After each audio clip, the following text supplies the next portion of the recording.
2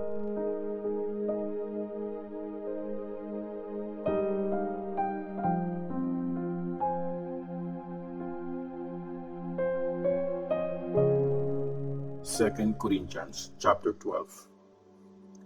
Mga mensaheng ni-reveal kay Paul. Kailangan kong magyabang at kahit wala naman akong mapapala, ikukwento ko pa rin sa inyo ang mga mensaheng pinakita sa akin ng Panginoon, mga vision at revelation. 14 years ago, may kilala akong isang Christian na dinila sa pinakamataas na level ng langit. Di ako sure kung kasamang inakyat sa langit yung katawan niya o espiritu lang. Diyos lang ang nakakaalam nun. Dinala ang taong to sa paraiso at sabi ko nga, hindi ko sure kung kasama ang katawan niya o espiritu lang. Diyos lang ang nakakaalam. Nakarinig siya doon ng mga bagay na hindi kayang i-describe ng mga salita at hindi pwedeng sabihin ng kahit sino. So, ibibida ko ang taong ito.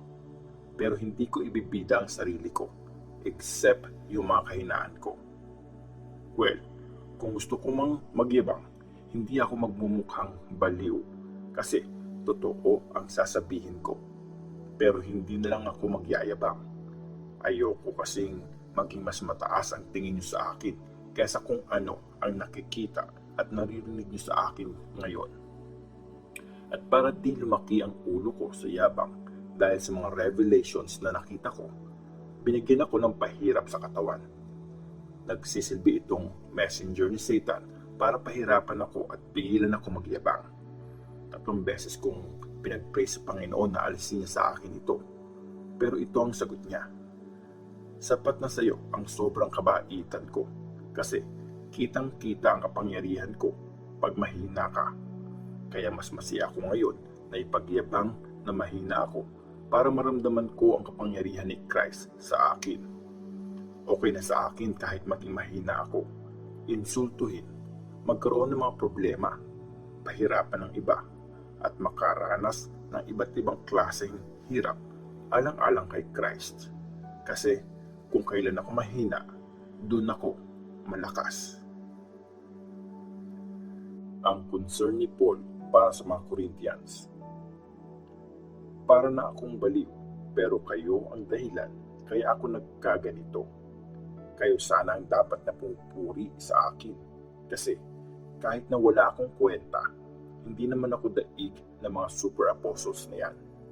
Nagtiyaga talaga ako para ipakita sa inyo ang mga sign ng totoong apostol, mga himala at mga nakakabilib na bagay.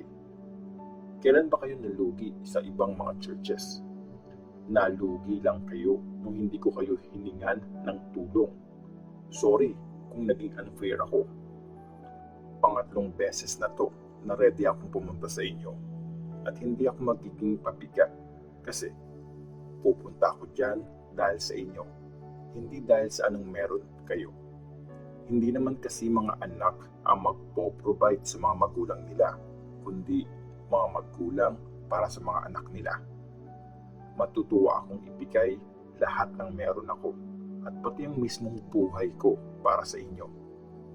Mababawasan pa ang pagmamahal niyo sa akin kasi sobrang mahal ko kayo. Sige, sabihin natin hindi ako naging pabigat sa inyo, pero meron pa rin magsasabi na madaya ako at inisahan ko kayo. Bakit? Dinaya ba kayo ng mga taong pinapunta ko?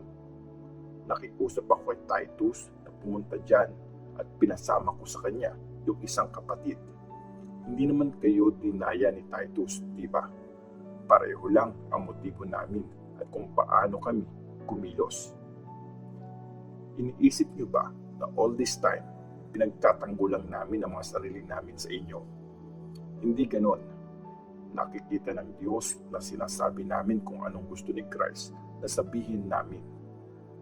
Mga mahal naming kaibigan, ginagawa namin ang lahat ng to para sa ikabubuti nyo. Natatakot ako na baka pagpunta ko dyan, iba kayo sa gusto kong makita at iba rin ako sa gusto nyong makita.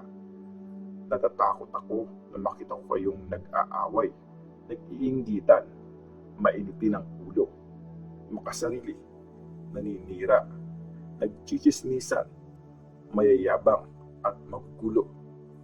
Natatakot ako na baka sa susunod kong punta dyan, ipahiya ako ng Diyos ko sa harap nyo at baka maiyak ako kasi hindi pa rin pinagsisihan ng maraming nagkasala noon yung mga ginawa nilang kabastusan, immoral at kahalayan.